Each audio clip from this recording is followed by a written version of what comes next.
So we want to see, does this revised version have more durability? Can it withstand the normal chemicals you would use when maintaining and upkeeping with the ceramic coating? I hope I answered those questions. Stay tuned to the end and don't forget to subscribe.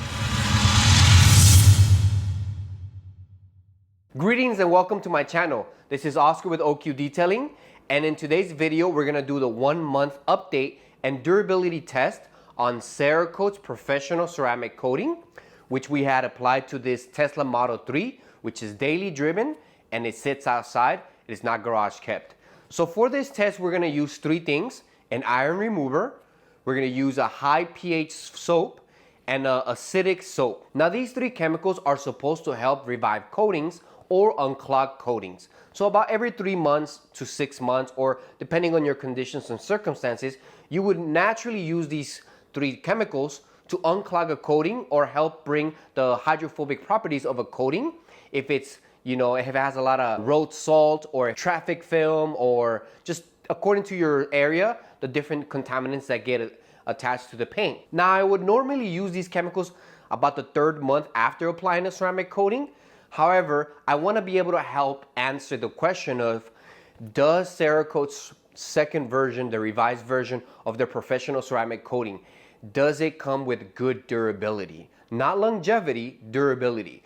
So a lot of people get those 2 mixed up, and yes, sometimes they can be connected, but durability means the strength and longevity means the amount of time. We've seen a lot of videos where Cerakote's first version of the ceramic coating, it wasn't very durable. It didn't contain a lot of chemical resistance. So durability has to do with chemical resistance, and longevity has to do with the amount of time it continues to perform well. So this is the perfect test because, like I said, this is not a garage kept vehicle. It's not a test on a hood, which is in a way a theory, because the real life test is when you release it to the elements and it's daily driven. I think that's the best test to do on a coating, is real life testing, not just applying it on a hood and then putting a lot of acid and brake cleaners and all these things. I don't think that's the best way to test a coating. I think the best way to test a coating is to put it through a real life, daily driven, and use actual chemicals you would put on the vehicle. A lot of people, when they do their durability test, they put acid or just really strong stuff that you would normally not use when maintaining your ceramic coating. Now, is that a good indicator of how durable they are? Perhaps, but it's actually not what you would normally use, so I don't think it's the best way to go about it. So that's why I think this test is really important. So for this test, the first thing we're going to use is 3D's Super Pre-Soak, which is a very high and alkaline soap. We're going to pre-foam the car with this using our foam cannon. We're going to let it dwell for about 3 minutes, and then we're going to rinse it off. After we rinse it off, we're going to use Gyeon's iron remover. And the reason why I chose this iron remover is because it's supposed to have no odor, or significantly reduce the nasty odor of an iron remover, which we all hate. But just from right now, I just smell in the bottle, I think it still smells. So, and then afterwards, we're gonna use Koch Chemie's reactivation shampoo. This is an acidic shampoo. It's a pH of 1. It kind of becomes pH 3 with water, but it's acidic. And it's a descaling soap for ceramic coatings. So none of these chemicals are, supposed to damage a ceramic coating. They're actually supposed to help a ceramic coating, revive it, refresh it, unclog it, and all those things. However, the first version of Cerakote's ceramic coating, as we saw, when it came in contact with strong chemicals like these, it wouldn't last. It would die, or it would start sheeting, or the hydrophobics would go away. So we want to see, does this revised version have more durability? Can it withstand the normal chemicals you would use when maintaining and upkeeping with the ceramic coating? I hope I answered those questions. Stay tuned to the end and don't forget to subscribe. Thank you.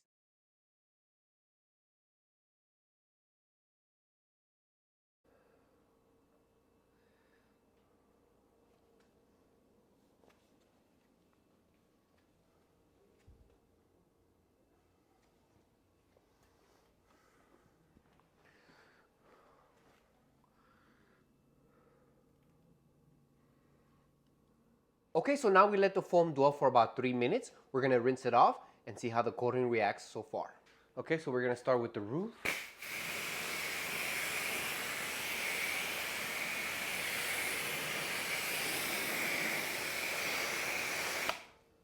And as you can see, already has not deteriorated at all. Great hydrophobic properties still. Let's see the hood.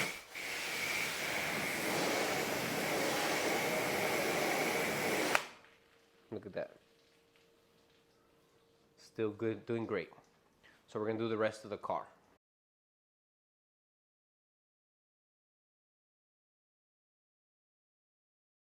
Okay, so I'm gonna show you the back area here, and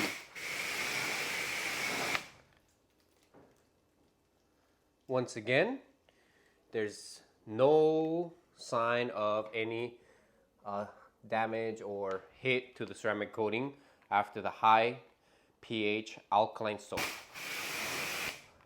Now that we pre-rinsed the vehicle and rinsed it off, we're gonna use Gyeon's iron remover on the areas where the most iron or brake dust or contamination builds up in most vehicles, which is the hood, the trunk, and the back area. Okay, so now we're gonna apply iron remover from Gyeon on this trunk area here, because this is usually where most of, or a lot of, iron and brake dust and embedded contaminants likes to hang out. And I'm actually starting to already see, you can tell, it react with those bonded contaminants. As you can see here, those little purple spots. Let's do panel here. Usually anything that's a flat panel, the horizontal panels not so much, they don't get as much, but here these flat panels, like the hood, we're gonna go ahead and apply.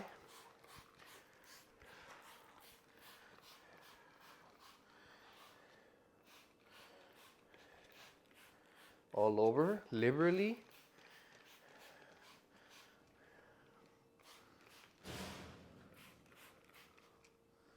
Okay, so as we let the iron remover come in contact with the bonded contaminants, let it dwell, I want to bring up and talk about a few points. First, I want to demystify some of the things that I've seen and heard online from other people. And the first thing is, people say you can't clay bar a ceramic coated car. You can't clay bar a ceramic coated car. And that's actually the furthest thing from the truth. In reality, not only can you clay bar a ceramic coated car, you have to clay or decontaminate a ceramic coated car. Now let me explain all the caveats and all the fine details when it comes to that. First and foremost, if the vehicle sits outside, it's gonna get bonded contaminants whether it has ceramic coating or not. It's gonna get them. So what do you have to do? You have to remove those bonded contaminants, correct? Well, how do you remove those bonded contaminants? You can use an iron remover. But the truth is, an iron remover alone cannot remove all bonded contaminants. It helps break down a lot of them, most of them. It helps, they have jagged edges. When you look at it microscopically, those bonded contaminants, those ferrous metals have microscopic edges, sharp edges. So the iron remover helps round them and break them down and, get rid of them a little bit or most of them. However, by itself, it can't get rid of all of them. And this is where a clay bar is the only thing that can remove all of them or the remaining of them. So yes, you want to start first with an iron remover and then follow it up a clay media or decontamination towel or decontamination media. Now it's all case by case. It depends on the area, depends how much contaminants. There's so many variables, correct? But first you start with the iron remover and then you move on to decontaminate it using mechanical decontamination with the clay bar or a decontamination scrub or towel. Here's an important point to note, and I think this is what most people are talking about. A traditional clay bar, it is more abrasive, and therefore I would not recommend using a traditional clay bar. I would recommend using the synthetic decontamination towels, media, sponges, squares. There's many of them out there. These ones, the synthetic ones, they're less abrasive and they're safer. So as long as you don't apply any pressure, just let the clay media do the work and you use an iron remover, the ceramic coating, it's not gonna fail. Yes, it might degrade a tiny bit, but in general, it's gonna degrade. And it probably will degrade and it'll be worse if you don't get rid of the bonded contaminants.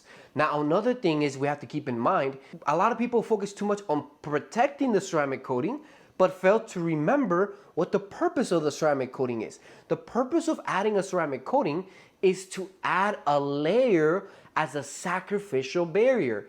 And that's what it is. It's a sacrificial barrier. So instead of your paint getting the bird poop directly or the bug guts or the bonded contaminant, everything, the UV rays, right, the oxidation, the ceramic coating, we put it on there to take the hit first, to act as a barrier between those elements and your paint. So it's supposed to degrade, it's supposed to fail over the period of time, which is something that a lot of people fail to remember. So once again, not only can you clay or decontaminate a ceramic coated vehicle, you kind of have to. Again, a lot of information that people get online, they come from people that don't maintain those ceramic coated vehicles. So me, myself, even though I have this YouTube channel, I own a professional detailing business and I ceramic coat my clients' vehicles. But not only do I put the initial ceramic coating, I go back to maintain those vehicles and I see how each of the different ceramic coatings I've applied, how they react, how long they last, their durability. I'm able to take a lot of notes so I can see those things. So it's not just theory, but it's real life practice. And I think that's something very important. When you listen to advice from somebody, it shouldn't be just from somebody who watched things online, but someone who got hands-on real life experience. And also not only applying it to test hoods, but real life vehicles that get daily driven. So I just wanted to share that. Now let's go back and check how the iron remover is working. Okay, so as you can see, there was some bonded contaminants. And personally, I like to kind of apply the iron remover before I even do the pre-foam, pre-rinse. I find it in my testing that it works better because it just attacks the ferrous metal, the iron particles, the brake dust, all those embedded contaminants directly. Yes, there's dirt that's also covering, but I find it better than when for example, here there's water, so it's kind of diluted. So I don't really like it, but I'm just doing it this way. This is what most people know. But as you can see, there definitely was some bonded contaminants even after a month. And the iron remover did help out with those bonded contaminants, started breaking them down.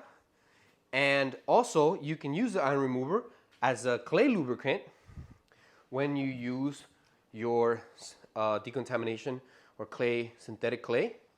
You can use it as a lubricant. Now we're gonna wash the vehicle using Koch Chemie's reactivation shampoo, which is for ceramic coated cars, and it's acidic by nature.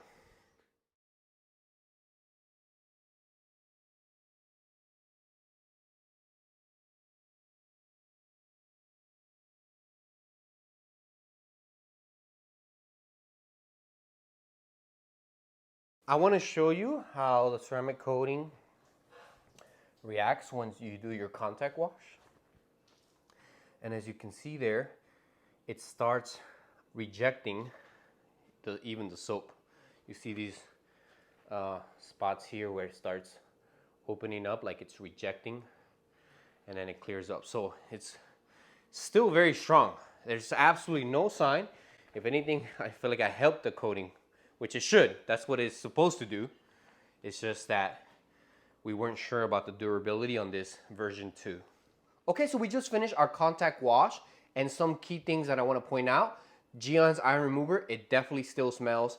It does smell a little bit less. However, the smell's still there. I wouldn't be able to be recording if it was, regular iron removers. I would be wearing a respirator. Even after this time, I'm just doing it for the video. But normally, I would have a respirator, and you should always have a respirator, you yourselves. You should always wear gloves. You should always have your proper PPE, the respirator. You don't want to breathe in those harsh chemicals. But while I was finishing up the contact wash, I thought about it, and I'm going to use a water spot remover, a mineral deposit remover. This one's from Carpro, Spotless 2.0. And basically, for those of you that are in a harsh winter climate or get a lot of snow, and they put road salt on the roads, and you get a lot of road salt on your vehicle, you would always need to use this. So I'm gonna go ahead and try this out, see how the coating reacts to this, if it breaks it down, if it damages it, or it just takes it like a champ.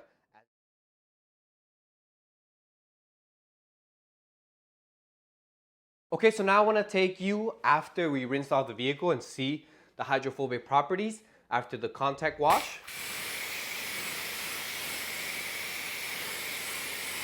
And as you can see, it is very, very hydrophobic. Look at that. Look at that. It repels instantly. It's going 100% strong. Absolutely no sign of wearing down or, look at that. Even on this lower panel. Look at that. The hood.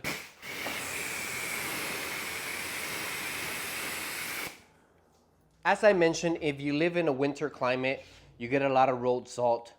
Or if you live close to a sprinkler and you got water spots, or for whatever reason, you got water spots, mineral deposits on your paint, I'm gonna use a water spot remover. Again, this is Carpro Spotless 2.0 Intensive Water Spot Remover.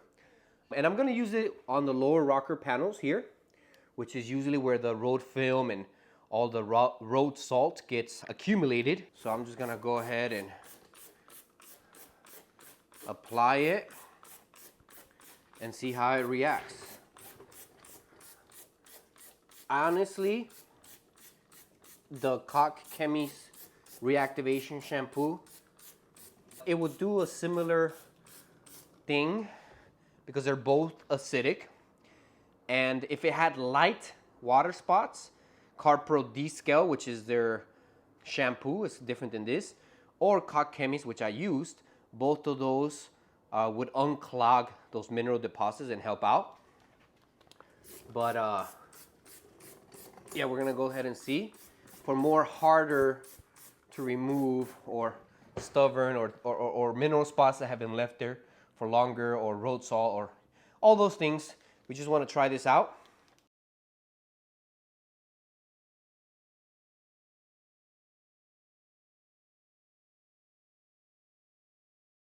Okay, so after using the water spot remover, I'm a little concerned. So everything was going well until I started using the water spot remover. I think I do notice a slight breaking down of the coating. I'm gonna show you guys. Now, this is not all conclusive, but it looks like there is a small hit on the coating when using the water spot remover. So I'm gonna show you guys both sides, the one that we used the water spot remover and the one that I didn't, and then so that you can see. So this is the side that I didn't use the water spot remover, and check out the hydrophobic.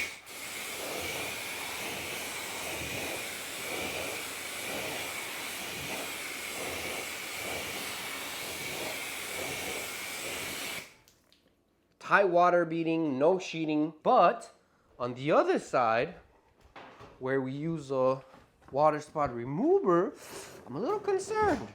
Check this out.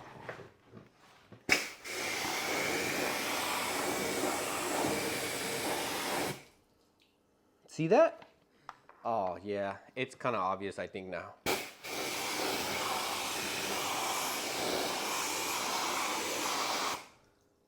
Actually, on this side, it's still very good, but let's see again here.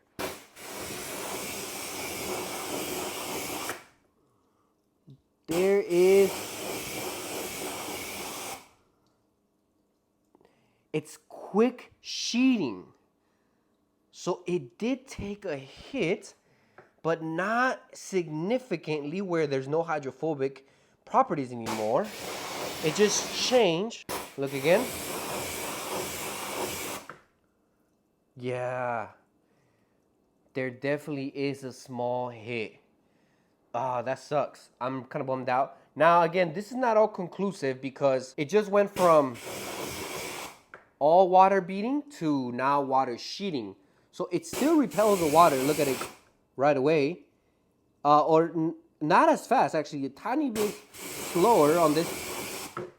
But it went from water beading 100% to water beading and water sheeting. Now it's water sheeting, as you can see here. Try to get a different angle.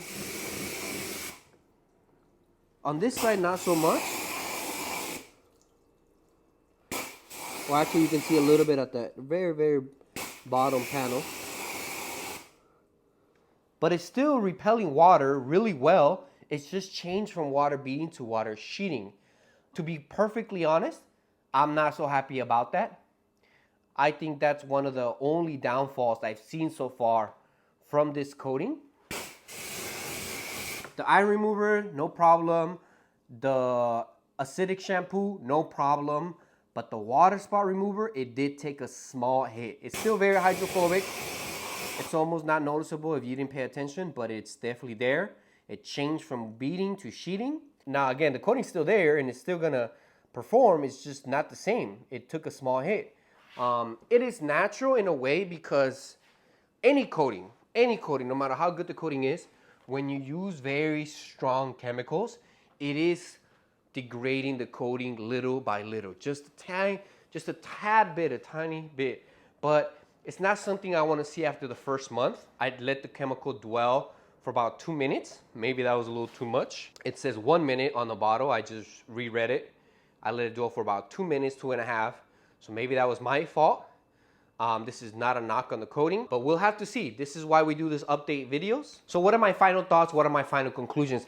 As I was mentioning, the ceramic coating definitely was improved from version 1. It's very slick. It's very hydrophobic. When I was washing the vehicle, the wash mitt just glid like no other. Very easy to wash. The hydrophobics are amazing. The chemical resistance definitely improved a lot more, but there was that one caveat. Once we used the water spot remover, it changed a little bit from water beading to water sheeting. It took a small hit, which again, any ceramic coating, if you use strong chemicals, will start degrading. But again, we have to remember, what is the purpose of a coating? Is to take the hit first. It's a sacrificial layer of protection. It's not the end all be all. You're supposed to apply coatings every so often. I know the industry is selling you 8 years, 10 years, lifetime, but we all know in reality, there's just no way for those coatings to last that long. Those tests are done in a lab, not in real life, not exposed to the elements. There's a lot of channels where you can see where they test them in real life situations. And why do you think there's no video out there, not even one, where a coating lasts those 5, 7, 8, 9, 10 years, lifetime? There's no video. You can't find a single video of someone who's put a coating that lasted 9 years, 10 years, lifetime, 8 years. There isn't a video out there. That's to show you that it's not realistic, correct? If it was a car show that's garage kept and maintained well, possibly, right? That's kind of the only exception. But for real, for daily driven or normal cars, they can't last that long. Those tests of when they do the 7, 8, 5, whatever, they're done in a lab again. So it's something important to note. Now, any coating will degrade if you use strong chemicals. I wasn't so happy to see that with the water spot remover, it did take a small hit. It doesn't negate the fact that this is still a great coating so far. Again, this is why we do these update videos, and we're gonna have to see. We have to check in. Now we're gonna do a 3-month, 6-month, year, and then after the year, see how long it really lasts. So yeah, we're gonna continue maintaining this vehicle. We're gonna keep updating you with these videos, telling you the whole truth and nothing but the truth, unbiased. We're not sponsored by anything or anything like that. Cerakote sent this coating out for free for many details. Anyone who subscribed, anyone who requested it. So I'm just doing a very honest review. I think it's still a great coating. At this moment, it's too early to determine and give a conclusive statement about the coating and where this coating stacks compared to other coatings as far as price, durability, hydrophobics, like where does it stack against other coatings, right? That's important to know. Please subscribe, hit the like button, and if you have any questions or comments, feel free to drop them in the comment section. I'm gonna leave affiliate links to all these products or the recommended products I would recommend to maintain your ceramic coating and everything we used in this video if you're interested in checking it out yourself. And I'll see you in the next time. Some final remarks I wanted to share. Two things can be true at the same time. While the coating did take a small hit when I used that water spot remover, however, I also didn't follow the correct guidance and I let the chemical dwell for a little bit too long. So it could be a user error as well. So that's something important to know. So again, we cannot give a conclusive final statement about the performance of the coating. That's why we're gonna continue updating you. We're gonna see how that area where we put the water spot remover, how it performs at the 3-month mark and the 6-month mark. We're gonna check it out. And also I'm gonna do another test area where I'll use water spot remover, but I'll use it more accurately and using it the way the manufacturer tells you, only letting it dwell for a little bit less, and then we'll see how it reacts.